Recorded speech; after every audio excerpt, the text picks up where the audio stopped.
AQSh, Isroil va Eron o'rtasida qariyb 40 kun davom etgan mojaro vaqtincha bo'lsa ham to'xtadi.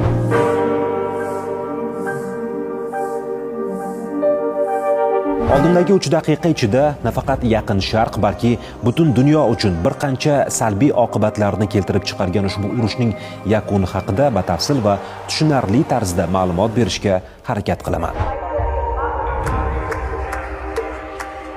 Eron bu urushda eng ko'p qurbonlar va yo'qotishlarga uchradi. AQSh va Isroil bergan zarbalar oqibatida 39 kun ichida 3600 dan ortiq kishi, jumladan 1700 dan ziyod oddiy aholi, 300 ga yaqin bolalar halok bo'ldi.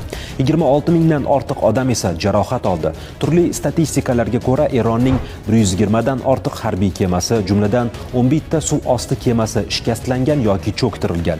190 tadan ziyod ballistik raketa uchiruvchi tizimlari, 19 ta samolyot yo'q qilingan. AQSh esa mojaro davomida kamida 13 nafar harbiysidan ayrildi, 360 dan ziyodi yaralandi.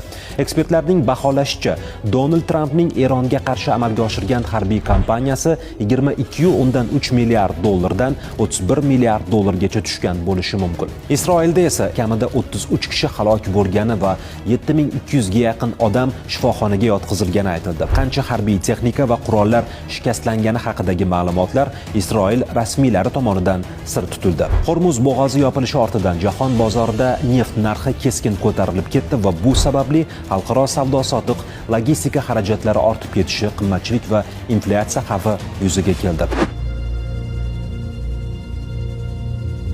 8 aprel kuni erishilgan vaqtinchalik o't ochishni to'xtatish haqidagi kelishuv shartlari quyidagicha. AQSh va Isroil shu 2 hafta davomida Eronga hech qanday zarba bermaydi. O'z navbatida Eron ham xuddi shu majburiyatni oladi. Hormuz bo'g'ozi ochiladi, biroq undan harakatlanish Eron nazorati ostida bo'ladi. Tomonlar Pokiston poytaxti Islomobod shahrida 10 aprel kuni yig'ilib, yakuniy kelishuvga erishish uchun muzokara olib boradi.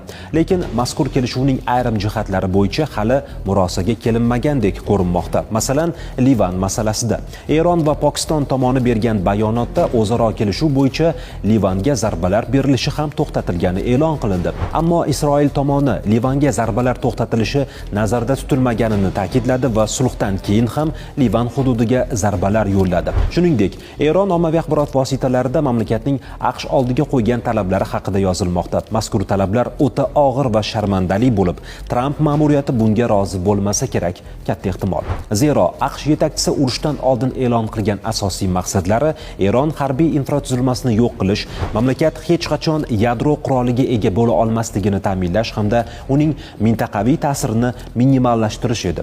Eron hozir